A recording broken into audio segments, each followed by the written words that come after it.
Welcome back to the TwinSpires Jury. I'm Ashley Anderson here with Darin Zoccali, and James Scully's back after a big birthday week. So welcome back, James. Thank you. So the road to Kentucky Derby and Oaks is picking up this weekend at the fairgrounds with the Grade 3 Lecomte Silver Bullet Day Stakes. We'll talk about the Lecomte plus Leonata Stakes at Turfway. It's the local prep for the John Battaglia Memorial and the Jeffrey B. Stakes. And then we'll look at a contentious stakes event on Fairgrounds Undercard Saturday. So let's start there. It's race 11 at the fairgrounds, the Colonel Bradley Stakes on the turf, a mile and a 16th, 6 p.m. Eastern time. James and Darin have the same pick here, but I'll start with you, James. Tell me why you like Reagan's Wit. Well, I'm very keen on Reagan's Wit coming back off the layoff in this spot. I'll just say this. He came back from a layoff last year at Fairgrounds, his second time out, and broke his maiden, I thought, brilliantly by 8 lengths that day. Came back after that, ran a really good second. We'll see this performance here. He's in the green. He's just going to blow right past him from off the pace and win convincingly. Came right back off of this race and ran a next second to Zulu Kingdom when that horse was in really top form. Caught soft turf next out and ran okay at Keeneland, and then broke through with a stakes victory in the James Murphy on the Preakness undercard. Listen, this is a horse that at times in his losses last year, whether it was the Transy or even in that Columbia, he experienced some tough trips, and they were probably most of his own doing. I think he lacked a little like maturity in a sense. Reagan's Wit did last year as a 3-year-old. I thought it was interesting. I read a recent piece with Cherie DeVoe where she described him as cheeky and as an individual who just needed time to really develop, and she believes he's moved forward significantly. It looks like he's training really well for his comebacker, and I'll look for Reagan's Wit to run big off the shelf in the Colonel Bradley. Darin, what do you have to add to that? Yeah, James hit a lot of the high notes. I think this is a very talented horse that I've been a fan of for quite a while. That maiden victory that we just showed, I definitely think it's worth noting that was the only other start that he's been allowed to run on Lasix, which he does get back here again. So that certainly is worth pointing out. Ran well twice, ran well behind Zulu Kingdom, ran well behind Test Score, who is probably the best of the 3-year-old turf horses when all was said and done. You're getting a look here at him running second in the Columbia behind Zulu Kingdom, who was the leading 2-year-old turf runner the previous year. And this was his start off about 6 weeks since running that big race at the fairgrounds, where he was actually getting to Zulu Kingdom very late there. The race in the Manila, obviously, things did not go well, and he had some time off since then. Jose Ortiz, who's ridden this horse the last 5 starts, is on Laganos, which is probably going to inflate this horse's price as well. And Cherie DeVoe has very good numbers with horses that are coming off of the layoff like this, about 20%. So you're getting a highly talented horse. You're getting a barn that does well off this type of a respite. You're getting him back on Lasix, which is the situation that he was in when he ran his best race, and he actually did it over this turf course as well at this mile and a 16th distance. So for me, a lot of those things are coming together here at what should be a pretty respectable number. I don't know if we're getting 10-1 because this horse does have some steam behind him, and I've even read an article about the horse having a big shot here. So, but I still think if you can get 5-6 to 1 on him at post time, it's a square enough number. And I do think that's a really fair point about the odds. I don't think he'll be 10-1 either. He's really gotten bet in all his races since his debut. But there's just so many. This is a really competitive race that his odds won't be real short in his first start since July. So I think it's an opportunity to get at least decent value on Reagan's Wit, like DZ was saying. And I looked at Reagan's Wit and almost went that pick as well. So that would have been a little boring for all 3 of us to talk about Reagan's Wit, but hard to play against Cherie DeVoe here. And you did note Jose Ortiz is going on Laganos, normally was the regular rider for Reagan's Wit, but Flavian Pratt aboard instead. So that's no problem whatsoever. But I ended up going with one of the front runners in here, which is going to be Theismann. I do think that you respect Laganos, but that price is probably going to be pretty short. 7-2 is the morning line. It's probably going to be even shorter at post time. And I wanted to go with a price. Theismann, who had been running on the turf and then was entered into an all-weather race in the Prairie Bayou, scratched out of that, after it was rescheduled, and then was supposed to run in the Buddy Diliberto a couple of weeks ago. Interesting, was found in the paddock improperly shot for the turf and had a scratch out of that race. Now is going to try again to run on the turf here. And this is one of two horses that I think is going to go straight to the front, the other being I'd Rather Be Blessed, who has Marcelina Pedroza aboard. But Theismann's going to have Ben Curtis, who interestingly won on I'd Rather Be Blessed as a massive long shot last year. It was the Grade 2 Munoz Memorial. Ben Curtis does very well on the turf at Fairgrounds. He's going to be on the mount for this front running type, and Theismann's coming off his last out figure is the highest last race speed figure among the field. He's going to be coming in fresh off a 3-month layoff, and he looked good wiring the field in an allowance at Keeneland that we're watching here. So I went with the price at 10-1. I think I'll get something close to 10-1. So I took a shot with one of the two speed horses. Yeah, it's not too common where you get an 11 horse field in a stake event, and of the 11, only 2 are retaining the rider from their most recent mount. There is musical chairs with the jockeys all over the place in this race, which just kind of adds to the handicapping puzzle. It's a really good field, and I think it's an exceptional betting race on the card as well. I agree. Well, let's talk about another interesting field. The Grade 3 Lecomte, 20 points goes to the winner of this race on the road to the Kentucky Derby. This is going to be the finale at Fairgrounds on that 13-race card, a mile and a 16th for 3-year-olds, 7 p.m. Eastern time. And Darin, I'll start with you. Why do you looks like we're Cherie DeVoe homers here, but why do you like Golden Tempo? Well, I mean, if you go back and you watch the replay of his debut, it's hard not to like him as a prospect moving forward. I mean, this horse getting away extremely slow and running last to the half mile in a 10-horse field going 6 furlongs, then launching the kind of move that he makes. He's going to be in the green and white colors here. He's going to pick these horses up and just roll home through the stretch. The horse is by Curlin out of a Bernardini mare.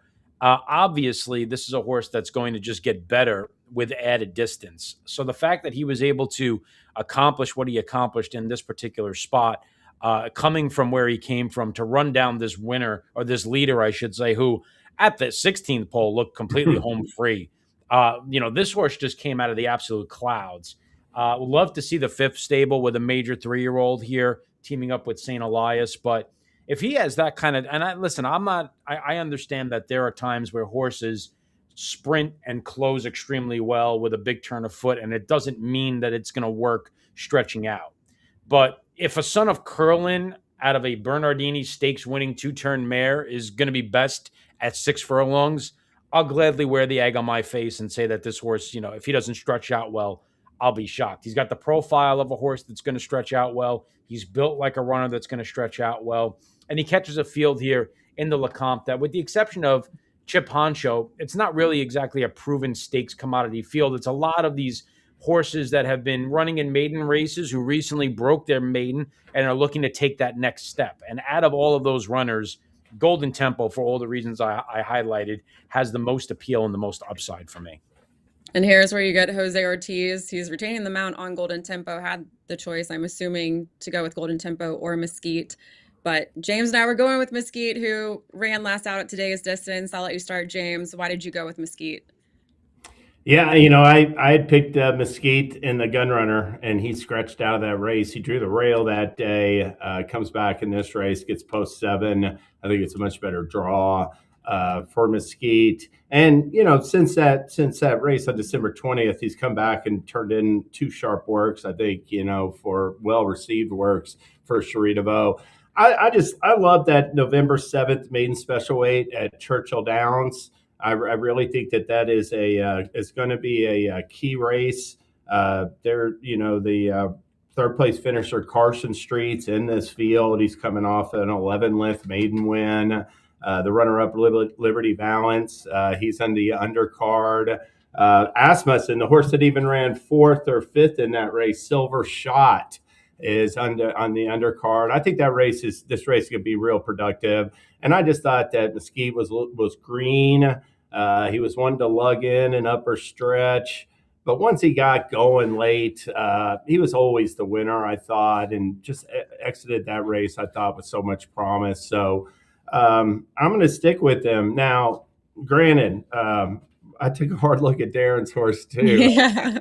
that point he made about that race being 6 furlongs. I mean, but both Gold Tempo and Mesquite, I think, are both going to be like long distance type runners, and that was a brilliant move by Golden Tempo and Jose Ortiz. That was up on Mesquite for his maiden win, and then was named to ride him in the Gun Runner, is jumping aboard Golden Tempo. So I do think that horse will take a little bit more money. I think I'll get a little bit of a better price with Mesquite, and I'm still a big fan of this big Colts, and I'm going to give them the edge. And I just a really dynamite race. I mean, they got 11 horses in there.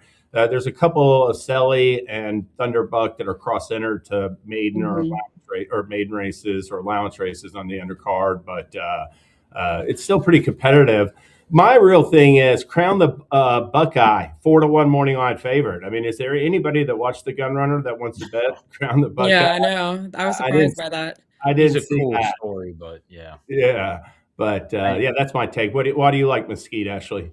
Well, you covered, I mean, I don't know what else I can add there. I really did. I was looking at Golden Tempo as well. So clearly we all like Cherie's horses in this field. And I was really going back and forth because, I mean, you look at the connections of Golden Tempo, you look at the pedigree. This horse clearly is meant to go longer.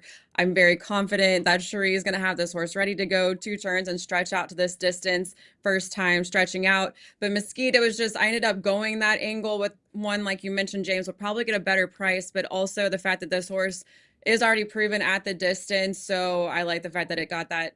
It was a narrow win, but got that win at Churchill going 1 mile and a 16th. And as you mentioned, Carson Street was the next out winner also in this field. I gave a look to the 10, Stop the Car. Here's another, just one more I wanted to throw out there for Brendan Walsh, has been Curtis aboard. And this horse is 2 for 2, coming out of a win at Churchill, going a 1-turn mile. So we'll be going 2 turns for the first time. But the Dam has produced 6 winners from 7 starters and a stakes winner. Great pedigree there by Maximum Security. Meant to go long as well. I thought that was another one to consider, the 10, if you're not going to go with one of our Cherie horses that we've picked here. But a lot of interesting horses. You got 3 for Brad Cox. I'm sure he'll take a lot of money, but I think Cherie has probably got a winner in there between those 2. Yeah, James also mentioned the Crown the Buckeye being the morning line favorite. Look, I don't like jumping up and down on a morning line because I've made the morning line at the Meadowlands for quite a while, and it's a very difficult job. But I mean, look, Chip Honcho is the logical morning line favorite. Even if he doesn't go off favored, nobody would knock you for making the Gun Runner winner the favorite on the morning line in this race, despite the outside draw. Number 2, got to be better than having 7 horses between 6-1 and 10-1 on the morning line. I mean, I understand that, morning lines are sometimes viewed, a bit dubiously by people, especially on social media. But when you take a look at this race, I mean, Quality Mischief is going to be 2.5 times the price of Golden Tempo in this race. There's no way that Golden Tempo could be 8-1 and Quality Mischief could be 10-1. So when you're looking at this race, my word of advice is take the morning line here with a bit of a grain of salt, because I think several of these are going to be pretty far off from what they're displaying in the program pages. Yeah. I am interested to see Thunderbuck. Definitely the other race he's cross-centered in sets up very well for him. And O'Selly is earlier in that, somewhere else. I forget which race it was, but I feel like I think O'Selly's in race 8 and Thunderbuck's in race 3. O'Selly's in here. Well, no, he's cross-centered also. Oh, cross-centered. I got you. Yeah, so I am wondering, especially with Brad having 3, if Thunderbuck ends up coming out. But I didn't hear anything about O'Selly, but the way in Marcus Hirsch's piece, he seemed to indicate he thought that Thunderbuck would just run 2 of them and run Thunderbuck in the allowance. That's the way I read it. Yeah. Okay. So it looks like race 8 is. What is that? That's a maiden special weight. That's a maiden special weight. O'Selly just ran second to Thunderbuck, right? Is that right? I'm trying to find it on here. Yeah, actually just ran I just put length those and 3/4 there, behind Thunderbuck. Yeah. Yeah. So O'Selly's still a maiden, and Thunderbuck just broke his maiden. And hey, those maiden and allowance races are no gimmies for either horse. This is a dynamite undercard. The maiden and allowance races are terrific, and then we've already previewed what we think is a terrific turf stakes. So it's a really strong card Saturday. Before we move on to Turfway Park, we've got some promos, tournaments going on. So Darin, tell us about that. Well, it's a strong card, a strong undercard, and it deserves a strong promotion at the fairgrounds on Saturday. And we've got that for you. $10,000 win ladder for the great card coming up on Saturday. A lot of fun here, splitting it out with 4 tiers. So you take a look at the racing program, and there's 13 races. So we have to make it a little bit ambitious. The top tier of the ladder is going to be 7 races that are going to split a $5,000 prize pool, and there's tiers for 4 wins, 5 wins, 6 wins, and 7 wins. So if you go 7 for 13 on $10 win bets, and it does sound difficult, but it happens pretty much every week we run one of these things. You're going to share in the full prize of the $10,000. And obviously, if you get 4, 5, or 6, you're going to line up with the prize pool that's offered for each of those tiers as well. So it's a really fun offer. It's something that keeps you engaged. You only have to go 4 for 13 to share in $1,000. And obviously, if you get hot early, you have a chance to really move your way up there to the top part of the ladder. And we've seen some really big payouts in these. Top parts of the ladders have paid out close to $1,000 a person, and that's just for $10 win bets. So it's a really fun offer. It rewards winning, and we got a good one for you on Saturday at the fairgrounds. And then, of course, Saturday at Turfway, they have a great card as well. We have a bet back offer for selected races there featuring the Leonatus Stakes. And again, as I mentioned last week, if you are a TwinSpires VIP, be on the lookout for a bit of an escalated offer as we kind of build up onto higher tiers from that $10 that you're seeing here as well. So always a reminder to our players that if they become a VIP, those offers get more lucrative and a little bit more spread out as well into the VIP program. So a couple of really cool offers this weekend and great tournaments as always, featuring Saturday, the $600 Lecomte Kentucky Derby Betting Challenge qualifier. This is going to be a really exciting one. Great card. Already have 25 people qualified. So I expect we're potentially giving away maybe up to 4 Kentucky Derby Betting Challenge seats in this one, plus cash prizes as well. And on Friday, we have the bonus feeder for that, where once we get to 10 players, we award 1 seat for every 4 entries. So you get a really good low ratio on that as well. Tournament action hot and heavy as we get into Derby prep season. You're going to see a lot of these KDBC qualifiers as we continue to put players in for the $300,000 guaranteed Kentucky Derby Betting Challenge this year, guys. Sounds good. Well, let's move over to Turfway Park for some night racing, the Leonatus Stakes. It's a mile on the Tapeta for 3-year-olds. Like I said, that local prep for the John Battaglia in February, and then March's Jeff Ruby Stakes. It's a 9:25 p.m. Eastern time, post time, race 8 on Saturday. James, we'll start with you. Who is your pick in this field?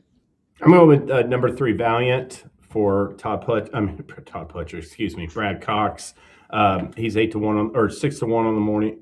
8-1 on the morning line. I think 6-1. 6-1 on the morning line. I need those readers, don't I? This horse who made his first 3 starts on dirt, and he did graduate the 3rd time out at Horseshoe Indianapolis in good fashion. But then he switched to synthetic on December 5th at Turfway. And I think that star really stamps him as a promising type on synthetic / turf moving forward. He's basically 3 wide here, striking the front. He pushed a real hot pace. I mean, they went 23 and 46-1, and he was pushing it 3 wide the whole way. And, he looks like he's getting tired, but I'm also wondering, and he's slowing down some, but he's also like not giving up the lead any. He's like weaving in and out. He's a little bit green. And all those horses right there, 2nd through 4th or 5th, they were all off the pace, way off the pace. So I thought that was a real tough effort. I think that's an effort that's really going to toughen him up. He got tired with those taxing early fractions, kept fighting, like I said. That's a really good experience to move forward upon. And like I said, this is $1 million 2-year-old, a training son of Into Mischief. His dam was unraced. This is her first full, and she's a sister to 2014 American Turf winner Global View. There's a couple other graded turf stakes turf runners in this immediate female family. And I just think getting off dirt, it really was a positive for Valiant, and he's going to continue to move forward on Saturday night in the Leonatus.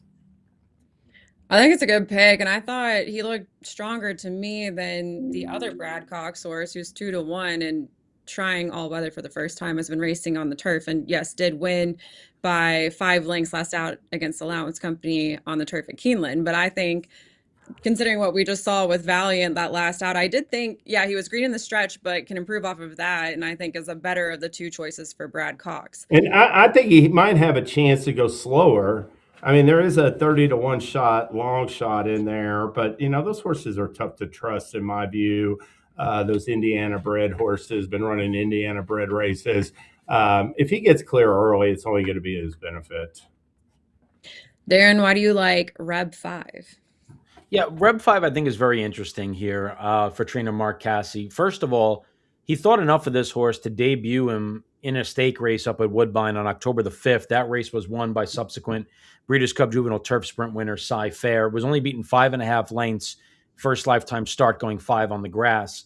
Then I thought was extremely impressive just 2 weeks later. So came back in a couple of weeks' time and won a maiden special weight next time out very impressively. Drawing away throughout the stretch after stalking the pace and what I thought was a very professional effort. Then shipped down to Turfway. And I'm always dubious of the horses coming down from Woodbine when they go to Turfway. They're typically overbet because they're coming off of a similar synthetic surface and they think the form is just going to carry. And historically, the Woodbine horses don't exactly win that at that high of a rate at the Turfway Park meet. I thought this horse ran extremely well going 6 furlongs there in his first start here at Turfway Park for the CJ Stables. He's chasing a Wesley Ward horse by the name of Arbiter, who's on the lead here. Arbiter has gone wire to wire in each of his first 2 starts, and I thought this was a really solid effort. He draws alongside, takes a little time here. You see he's on the wrong lead, drifted out, switches lead there, and when he switches lead, he kind of angles back in. He's not going to catch the winner here, but again, sprinting against a Wesley Ward quick horse out of the gate. I was very impressed with this being his first start over the surface. Now he stretches out around 2 turns. He's well posted here, and he's proven over the distance and the track, and he's got a bullet workout in preparation for this, and the price seems to be right as well. So there's a lot of positives here. I'm against the 2 favorites for a lot of the similar reasons that have been mentioned. The fact that the Jeff Ruby Stakes goes for as much money as it does probably draws these turf horses in, whereas maybe they would have previously taken the winter off and gotten ready for, a race like the American Derby later on. But these horses, when they go onto the synthetic for the first time, connections have no idea how they're going to perform over it. And, it's kind of we got to see what we could do on this surface. And I'm not willing to take that type of a risk at 8-5 or 2-1. So this is the type of situation where I will try to beat a street beast. I'll try to beat a full effort with a proven commodity over the distance, over the surface. And I think Reb 5, based on the pedigree by Vacoma, out of a mare who's by a Belmont Stakes winner, plenty of reasons to support the fact that this horse will stretch out well. So we'll take Reb 5 at a number. I really like the pick. I mean, you and James both, I looked at both of those horses. I don't know if it's just from doing so many juries together. We're just in the same wavelength here. But I ended up trying to get a little creative here, but I went with I Did for Mike Maker. And this is a horse who has run up against some really good now 3-year-olds. Paladin in the Rimson, grade 2 Rimson, was 7th to Paladin last out, and then was 4th to Incredible in the grade 3 Street Sense, but drops in class here. And Mike Maker is 19% dirt to all weather. So good stat coming in here and going to that all weather at Turfway. But 3-back broke his maiden going, a mile and a 16th at Churchill, was forwardly placed. So I'm hoping for something similar here, because a lot of these horses in the field, they do come from off the pace. There's a couple that are going to go to the front. I think I Did can sit just right off that early pace setter. Picking up Walter Rodriguez, who's 28% at Turfway, has a bullet work on January 10th as well. So I ended up going with the price here and with a more forwardly placed run style for this 1 mile event. Yeah, and this horse is a half to a grade 1 winner named Sweet Loretta, so definitely has some pedigree to support that as well. I looked at this horse too because I was kind of curious going to the synthetic for the first time and being a good number. Has one brother who won over synthetic at Dundalk overseas, so I guess that's something. I was hoping that something was going to kind of jump off the page and really kind of tell me that this horse would handle it. But again, this is the difference between taking a shot with a horse that's going to like synthetic, who's going to be 10-1, 12-1, versus a horse that's going to be 7-5. Yeah. And you were right about his company lines. I mean, his debut, he runs. I mean, he ran the ill-fated Dazzle Dioro, who was awesome, and Blackout Mhm. Time was second. And then Yeah, I when he forgot to broke mention his blackout time. Yeah. yeah, and then when he broke his maiden, then he ran second in Blackout Time. But then when he broke his maiden, that horse Roguish, he's like a top contender in one of Oh, these he's on the fairground undercard at races. Fairgrounds. Yeah. Yeah, so I think he's been facing good horses, Hmm. like you said, and if he get if he takes the synthetic, he's right. He could be right there. Yeah, that was my hope. It's that I thought he looked good running a mile and 16th when he broke his maiden and then was facing graded stakes company. Paladin's probably gonna get bet down in pool three this weekend and seems to be a For sure. top, at least one of the top that we're hearing a lot of buzz about for the Derby for Chad Brown. So hoping that the company he's faced says something about what he can do. Now, getting a little class relief. All right, well, to close out, we're kind of changing things a little bit. We've now opened up the option you can do a fate of the week or a best bet. So, Darin, you opted for a best bet of the week. Tell us who you're playing, who you really like this week at, I believe, at Fairgrounds. Yeah, at the fairgrounds, race number 9 on the program. Yeah, Epic Style at 12 to 1. I thought was really interesting in this race. This is going to be the Marie Krantz Memorial for the older fillies and mares. So Epic Style is a horse that I've always thought had a lot of talent. Debuted in the Mid Atlantic with a couple of good efforts. Finished behind a proven commodity and So Sophia, who came back to win next time out. Was a winner at Kentucky Downs last year at age 3 and third lifetime start. Sprinted well behind the talented horse by the name of Gratefully last fall at Aqueduct, and then was a blowout victor over Triumphant Spirit, who is going to be a rival of this one again here today. Comes in off of the layoff. Now, this was an impressive race that you're watching here because she did this from post position number 12, going a mile at the fairgrounds, which is easier said than done. Michael Stidham has a good number, 18% off this type of a respite. Proven at the 2 turns, proven over this turf course, and catches a field here where, Maduro is going to be favored off of a lot of races against what are going to be deemed better company. But I am always dubious of the Southern California turf horses when they ship east. I'm of the opinion that they are traditionally a cut below. And, Nanda Day is a horse who took a shot in the First Lady that's going to take money here. Not really sure exactly where she's at right now. Sweet Treasure's coming in off a similar layoff and is going to take money here. So Epic Style for me is a filly that I don't necessarily think we know how good she is yet. And she's going to be a price.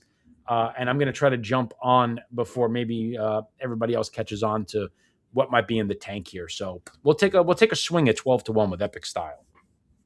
All good reasons. I was excited when I saw Nanda Day in the field, but I think you're right that gonna get bet down, especially picking up Flavian Pratt and gonna be the first start for Rossio De Paz with Nacho Correas retiring. But was the really good Hey, horse that we saw at Fairgrounds last year on that Risen Star undercard, I believe it was. hey, So that's the time to get these good future stakes horses. I think you made some good points. Coming off an entry level allowance win, running against all these stakes runners, but how tough are these stakes runners right now? So Right. that's the time to catch a horse like that potentially. James, you've got Bear River at a good price. I feel like this Yes, horse shows up when he's a good price. I do. I've got Bear River in race 7, the Duncan Kenner. And listen, this is a horse. He's 2 for 2 over Fairgrounds turf, so he's shown an affinity for it. He won he won a race last year during the meet. His lone turf started at Fairgrounds, and then he came back this year. He got a freshening after that last year's Duncan Kennan and came back and he got a race under him, a decent race against Coppola at Horseshoe Indy. He then won the Kentucky Downs turf sprint preview at Ellis. Actually, showed ability to sit just off the speed in that race and prove best. And then the kit race I'm really going to feature upon was this turf sprint 3 back at Kentucky Downs. That race had 8 graded stakes winners, or the horses behind him. 8 graded stakes winners were in that field, including a pair of Grade 1 winners. Um, you know, I, he the story I heard with Bear River was he acted up on the plane flying to Del Mar, and then he was off his feed for several days, and he just didn't run a step in the turf sprint. And DeSormo, he's been a versatile type that's been good on dirt and turf, so he did try him in the Thanksgiving. But I'm not going to count that race against him because I do think Bear River is at the top of his game in turf sprints. I think the best race he's run in his career was last fall or late summer at Kentucky Downs. And I'm going to look for a similar trip over a turf course he relishes at Fairgrounds. So I'm going to look for him to get back in the win column. He's a 5-year-old. I think, like I said, he was really starting to discover his best form in turf sprints last fall. And this field's nowhere near as difficult as the aforementioned race he won. Yeah, I really respect the pick. I love when you have that kind of hidden form coming off of a dirt try, coming off of the Breeders' Cup. So I definitely respect the pick. The horse that scares the heck out of me in this race is the Larry Ravelli train Can't Deny It, whose 3 tries going short on turf have been nothing short of sensational. Beat Litigation last time, who's just swept through the allowance conditions sprinting on turf in Kentucky. And if you draw a line through the 2 races that are long and long on dirt, this horse's turf sprint form jumps off the page. And I'm kind of curious to see how good this horse potentially could be as a turf sprinter. So of the rest of the field, that's the one that scares me. And that one's 8-1, which tells you you've really taken a bold stand in a really tough race, which I respect, James. To close out, I decided to go with a fade, show some love to the fades as well, but I went with race 8. It's an 8.5 furlong maiden special weight. That's the one with Ocelli in it, cross-entered, but taking a stand against number 3, Liberty Valance, a lukewarm 7-2. Not the strongest fade. I do think this horse has a chance, but there's a lot of good runners in this field, or a lot of horses that have potential here, and Liberty Valance is coming off not the best outing when making his first start at Fairgrounds, and that was first time on Lasix. Could improve second time on Lasix, and drew post 3 as opposed to an outside post, which is what he had at Fairgrounds in this race. But I could make some cases for some other horses here, and actually, I guess if I did a best bet, it would be the 5 Silver Shot for trainer Steve Asmussen. Makes a second start and races on Lasix the first time, and ran up against Liberty Valance in that first start, but coming in here second time out, I think has a really good shot. Look at the connections, look at the pedigree. I think Silver Shot, I don't know if we'll get 10-1, but I think this is going to be a really good horse for Steve Asmussen. You've got Reagan's Honor in here with Cherie DeVoe. She always has these Reagan horses. Roguishness as well that we talked about. And then I thought Market Runner could improve, blinkers coming off. So there were a lot of horses in here that I was excited to bet. And Liberty Valance to me didn't seem as strong on paper as some of these others. So I want to try to take a stand against this 7-2. Yeah, I don't blame you. And Ocelli has got a big shot in here too. Yeah, if he runs. I mean, if he doesn't go to Lecomte. I'm real keen on Silver Shot. That's a half brother to Grade 2 winner Mahima. And, I thought it was interesting that Steve Asmussen ran him first time out at 2 turns. Yeah. And he got away 9th in 11-horse field. And if you watch the replay, it was just a brutal trip coming off the turn. Jose Ortiz had to freaking find a path and take him extremely wide. And it was a good learning experience. That's a dynamite race. Even race number 6 is a main special weight, and you got 2 runners in there: Guns Aloud for Brad Cox and Mojakar for Cherie DeVoe, and their siblings, the Grade 1 winners, Volatile and Kilwin. So lots of hot maiden special weight races on this undercard.